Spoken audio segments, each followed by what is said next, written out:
Ladies and gentlemen, this is Gail Morgan welcoming you to the Libertarian Counterpoint's Knuckleheads of Liberty podcast. You've heard their point, now listen to the counterpoint. Welcome to the Knuckleheads of Liberty podcast. We are coming at you on November 23rd, 2021, just a few days before Turkey Day. And, we're talking, not talking about Joe Biden, we're talking about Thanksgiving. But before we get into any of that, let me introduce you to our panel. In our upper left-hand corner, we have Leon, the word Brathwaite, last word in Liberty. He is a retired engineer in the state of California. And in our upper right-hand corner, we have our screaming eagle of freedom, Tim Everett. He is a pilot in the state of California. My name's Jason McPhee, and I'll be your host today. So Thanksgiving, that's kind of what we'll be talking about a little bit on the show. And, it's funny because Thanksgiving is supposed to be a celebration of essentially, I guess, bounty, right? I mean, that's what we're supposed to be celebrating, the idea that, we have plenty. And it's funny because this season, first year of Joe Biden, that's not what we have. Actually, we have a lot of shortages. We have, it looks like inflation. We have demand that's outstripping supply. And so, it's kind of funny, but, I'm not sure how many are aware, but the actual story behind Thanksgiving is that, the Pilgrims, when they first came here, they were actually following some sort of socialist paradigms. They were supposed to share and raise food for the collective and all that, and they were starving to death. And so it wasn't until the governor of that group he decided to change the rules, essentially set aside property rights for people so that they'd have control over what they were producing. And suddenly within a year or so, they were not starving anymore. In fact, they had enough bounty that they had a celebration. And that was Thanksgiving, as far as I'm aware. You guys have any thoughts on that Thanksgiving and kind of the history of that? Well, we always know that central planners are always a disaster. And whether we call it socialism or whether we call it something else when the Pilgrims first practice it, the results are always the same. The government, or the central planners, I should say, are good at one thing. They are very good at producing misery. That's their main product. They're very good at doing it. And this is exactly what was happening. When everybody was there farming or they're looking out for the common good. And it's not until there was signed property rights where they could freely exchange with their neighbors. I have potatoes and you have oranges. Let's trade. However we wanted to define our currencies and all that and that kind of stuff, let's trade. When we could have voluntary exchange, when we could have property rights and then have voluntary exchange, we can develop specializations. And this is what will save nations. And this is what saved the Pilgrims. And this is what alleviated the starvation that was ongoing as a result of the socialist policies, even though they didn't know it was socialism back then because Karl Marx didn't come around until the 1800s or so. But this is what saved them. This is what saved the Pilgrims. Is voluntary exchange to the concepts of capitalism. Yeah, that's what I'm thankful for. There's the aspect of God's sovereignty over the world and giving through sunshine and good soil and all that. But that was all there. I mean, the sun was going to shine a certain number of days, and the soil was what the soil was. Okay, so now how do you work it? And so this is what I'm thankful for: specialization, like Leon said. I'm just going to parrot Leon. Essentially the rule of law, which was overriding everything, and private property ownership, and the mutually beneficial exchange. So those are the things to be thankful for. Not the soil and the sunlight. Well, yeah, you should be thankful for those too, but they're going to be there. And if you don't have a government that's going to allow freedom, then you're going to starve. Okay, and that this was also continued on in England, the place they left, which was continued as socialism and socialistic farming practices for another 100 years, and they suffered because of it, but not the Americans in the U.S. or the colonies at the time. And so you would have thought maybe they would have wised up to that, but I don't know. Maybe word traveled slow back then. I'm not sure. Well, you know, it's kind of funny because most people don't realize, but Adam Smith came along a little bit later, than the Pilgrims, and his Wealth of Nations was published in 1776 of all dates. If that doesn't sort of surprise you. So, and that was essentially, a lot of people give him credit for being the father of modern economics, essentially, and the idea that a lot of people, I guess, there's a lot of information, a lot of I guess good that comes from people being left to their own ends to do things, I guess, looking to do good for themselves. If as long as you have a system of property rights and exchange, they will wind up doing good for others as well. And that's kind of what he was trying to get to. And it's interesting that the experiment of our nation coincides with him writing that book that I'm pretty sure some of the founders were well aware of. You guys have any other insights on this? But the point is, Jason, there's a larger point here, and I think we should make it, okay? Every country on planet Earth has the capacity to be a well-off, well-developed country.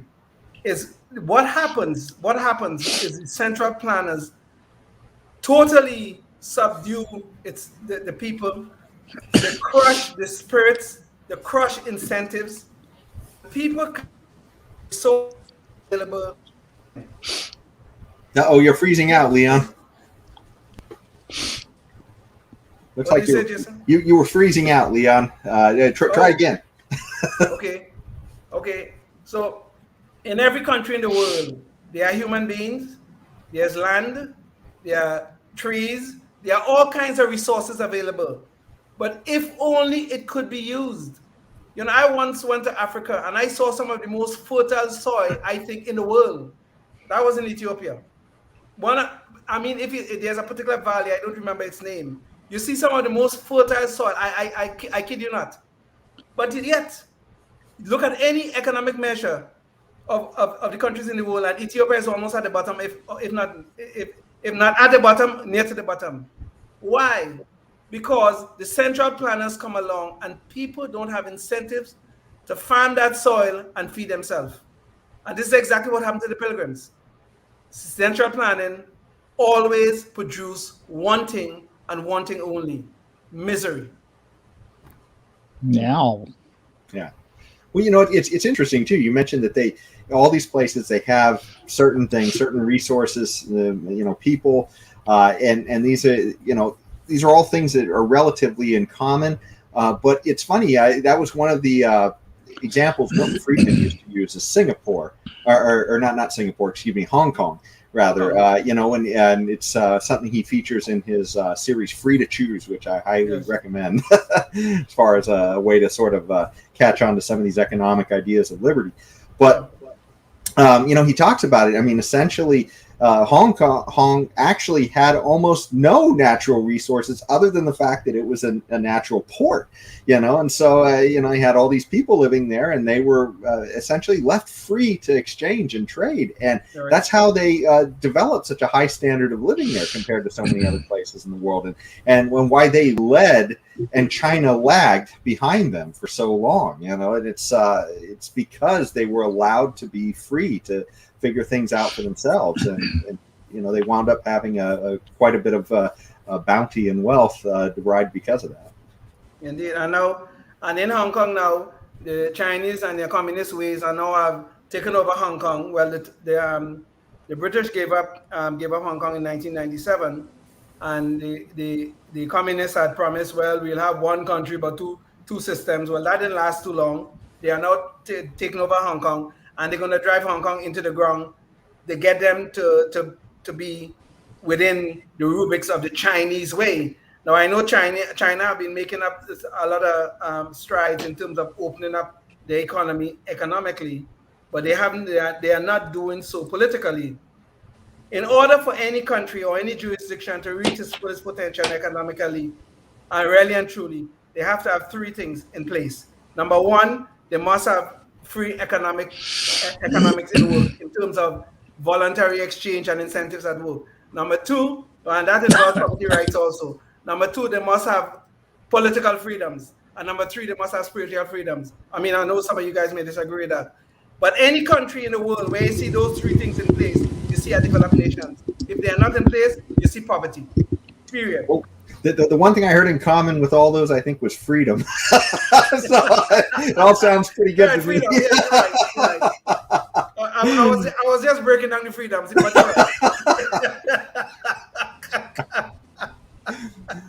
Well, let me jump into our next thing here, and that's it. Maybe we could share screen for a second here. And on this, it's, as I mentioned before, we're not really in a time of bounty at the moment. I mean, we just came out of early 2020. Things seem to be kind of rocketing. Some people said there might have been some signs of trouble, but the point is, it was, for the most part, it was a pretty robust economy. And after COVID hit, and the self-imposed lockdowns of government, and then now a Biden administration in 2021 that seems to be all about central planning and not about individual liberty and freedom. Now, we see that. I think we're starting to see I guess what comes of that, and that's essentially shortages. That we're starting to see. It's funny. There's a really good documentary. So a really short one that I recommend anybody to check out. But it's called I Pencil, and or the Pencil, and it was a little short essay, but they made it into a little short YouTube video, and it really shows how everything is so interconnected with every little item you could think. And what they take is something so innocuous as the pencil that everybody imagines is so simple, but it's so tied throughout the world. That the paint comes from one place, and all the tools and everything that come to make the paint comes from other places, and the wood comes from another place, and the saws to cut the wood, and the people with the knowledge to cut the trees, and everything else. It just all those things tying together, and it's a very fine dance that's not organized by a central planner. It's organized by price signals. Yeah. And unfortunately, we have a situation now where we're starting to get people in power who think that, they can direct this stuff better. And now we're starting to see essentially, all kinds of little problems in supply chains and everything else that are causing backups and inflation. Now, you guys want to jump in on that? No, I'll just say about iPencil, no one person knows how to make a pencil. Nobody can do it. Exactly. Yeah. So, but yeah, this is I'm just looking at this headline. There's no supply chain shortage. Yeah. Well, yes, there is, or inflation. There is supply chain shortage because of inflation, and it's driving people to go buy before it goes, because they know it's going to go up next week, next month. Next year it's going to be at the rate it's going now. It's 6.4%. So, that's a lot. That's a lot of inflation. And so that's what's a part of this supply chain shortage. Yeah, we've had some disruptions, but that's just part of it. And it's all tied in together, and it's very complex. But, to think to say there's none of it, I mean, that's ridiculous. Well, and I don't think that I think the point of the article that the guy's trying to get across is there's not just this thing that came out of nowhere called a supply chain problem that just sort of happened, and then there's this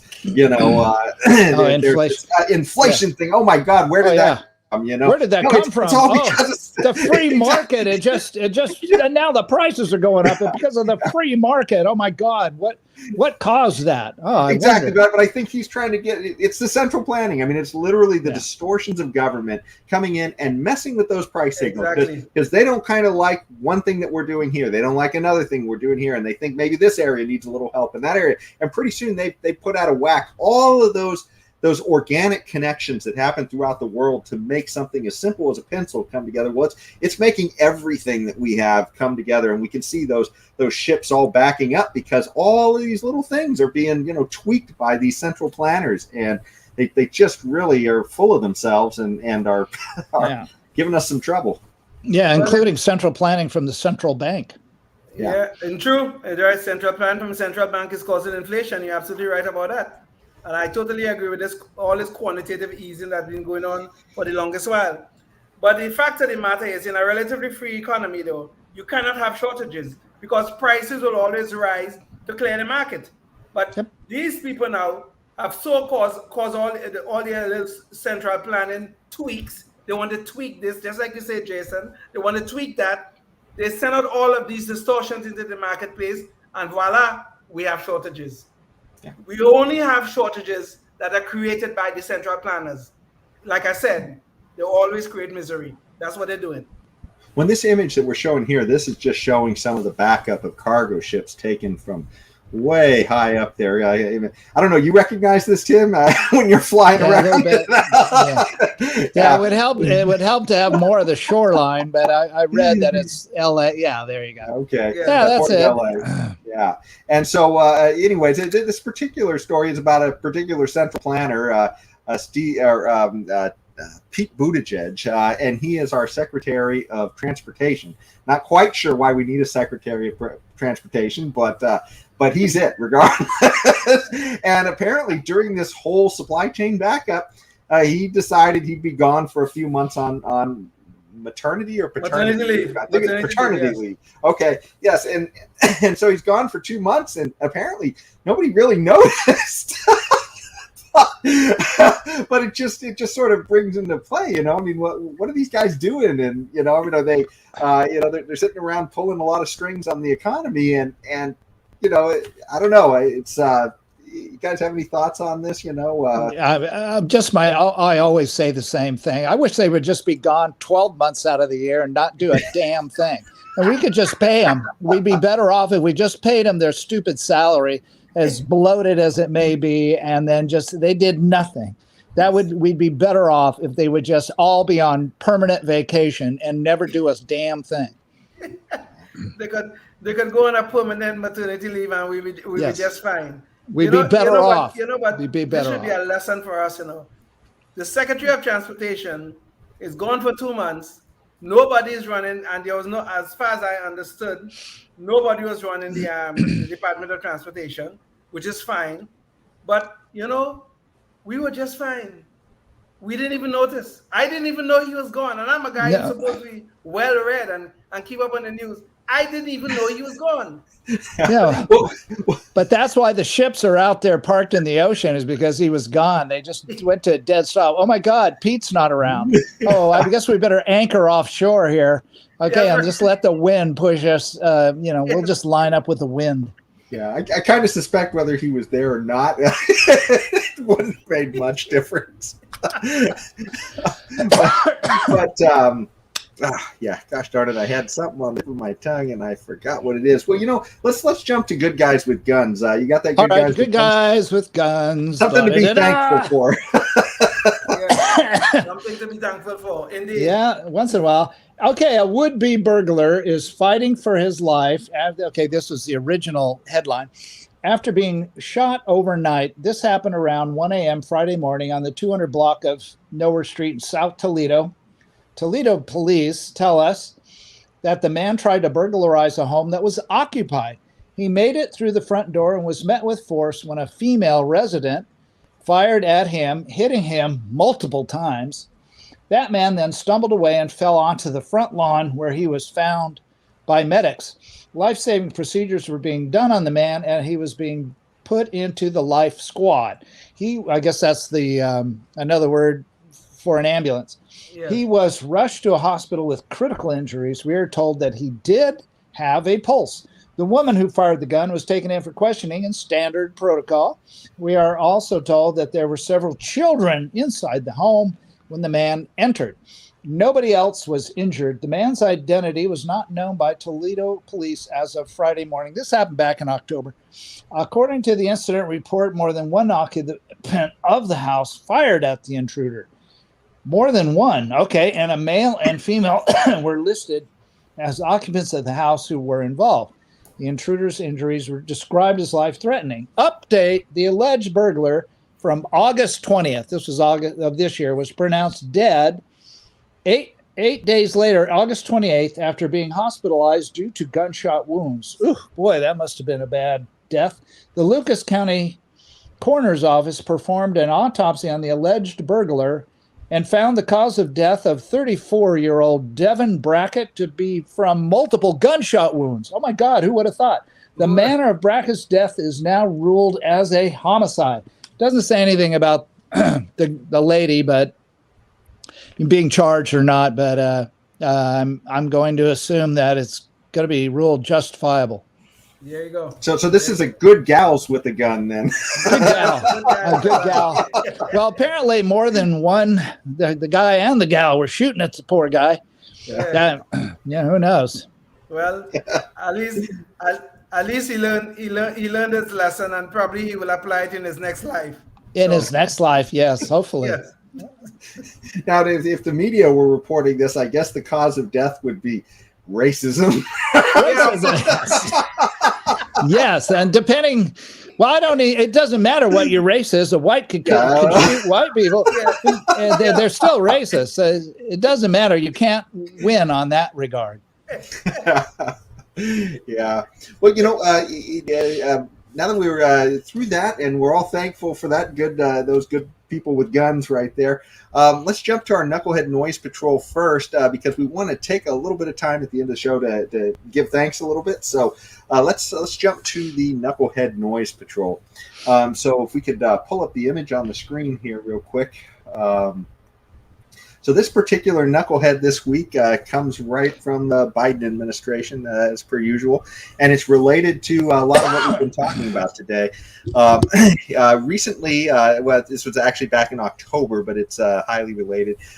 Jen Psaki was on with Jay Tapper. I think they're, I can't remember which network he is, but anyways, she was on an interview with him. Okay. She was in an interview with him, and they were talking about inflation. And so Jay Tapper said to her, doesn't it seem tone deaf that rising prices and empty grocery store shelves are high-class problems? Isn't that a bit dismissive? He says to her, and Psaki's response, at least part of it, was, well, now more people have jobs, more people are buying goods. That's increasing demand, and that's a good thing. So that's kind of her thoughts on inflation. And, so apparently, inflation's a good thing because it means more people are buying things. That's... Okay, you go ahead. You shoot it down. Yeah, that's a typical Keynesian response. It's all about the demand. That's all they care about. They're just demand. Yeah, it doesn't matter. There's nothing to buy, or it doesn't matter that what demand is usually in a regular economy fueled by is new products that meet new requirements people have, and makes their life better. And those are supply side things. So without supply of stuff to buy, people aren't going to demand to buy anything. And so, economics is the, what is it? Economics is the dull study of scarcity. no. I'll think of it. But anyway, so most people are economic imbeciles. Dismal science. Thank you, Leon. It is the dismal science. It's no fun to study economics, but if you don't, you're gonna listen to people like her, and they think they know what they're talking about.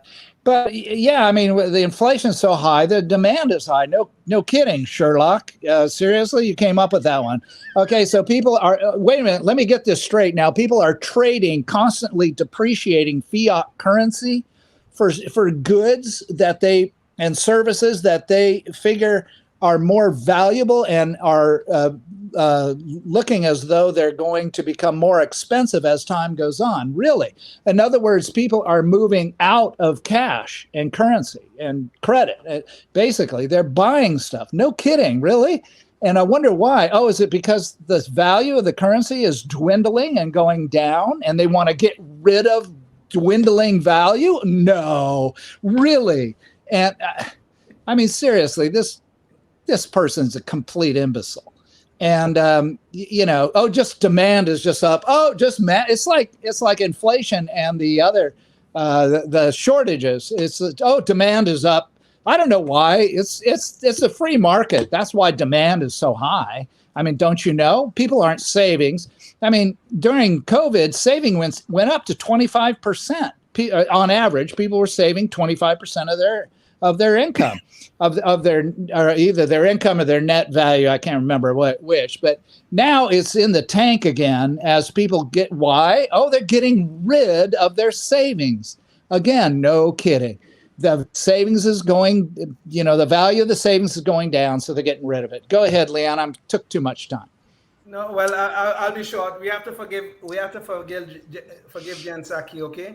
She learned her economics the same place that AOC learned hers. And also, please forgive her. You have to remember that Jen Psaki takes medical advice from her 5-year-old about wearing masks for 8 hours. Okay, so please forgive her. That's all I ask. And economic advice too. Yeah.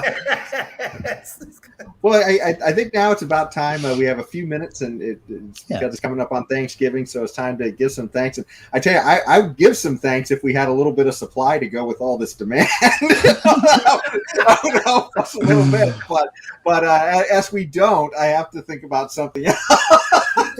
Give thanks for. But no, seriously, one of the things I'd definitely like to give thanks for is. All of the people who were involved on putting on this show, it's been a lot of fun. We've been doing it for about a year and a half or so now. And I don't know, we've done over 100 episodes. I don't know, 100. Yes. I don't even know where we're at. I think 140 or something. We had 140, okay, yeah. I think. Yeah. So we're just doing it because we like to do it, and we're hoping that we spread a little bit of message out there that helps some people. But no, I definitely like to give thanks to you guys on the show here, and also to our invisible hands.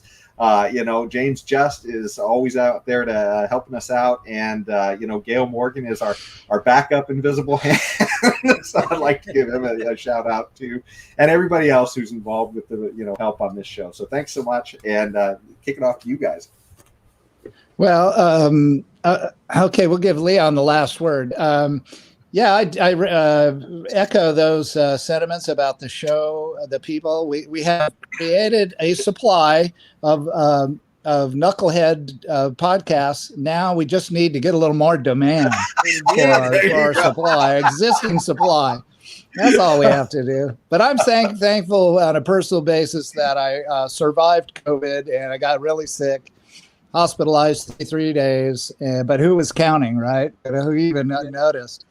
And thankful for the doctors, nurses, and respiratory therapists that beat my COVID out of me, and then for continued progress and getting, I got a ways to go, but I'm getting my health back. So. I think I'm very thankful for that at this point in time. Anywho, I'm still kicking. Leon, what do you think? Well, I wish to echo the thoughts of the people involved in this show, and I am thankful for that. But on a more serious note, I wasn't born here in the United States, but I met my wife here. I had my 2 children here in the United States and now my grandson. So in that sense, I'm thankful to them, my family, and I'm thankful to be an American. That's good. And I'm thankful for that ending. That's a great ending. And happy to have you guys all here. And hopefully we'll see you next time. Until then, stay free. Life, liberty, and the pursuit of happiness.